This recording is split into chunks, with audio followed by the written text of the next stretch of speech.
জালেম যেই দলের হোক না কেন তারাই ইসলামের প্রতিপক্ষ, কিন্তু এটাই তারা ইসলামের দুশমন। আর আল্লাহ কি বলেছেন?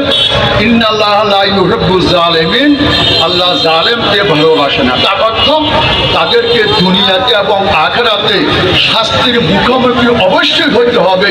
যেরকম আওয়ামী লীগ বিএনপি অতীতে যা হয়েছে, আরও দেখবেন যারা জুলুম করবে তারা আল্লাহ অভিশপ্ত, তারা দুনিয়া আখিরাতের মধ্যে শাস্তির মুখোমুখি হবে। বিক্ষিপ্ত তারা আরেকটি কথা বলি, এই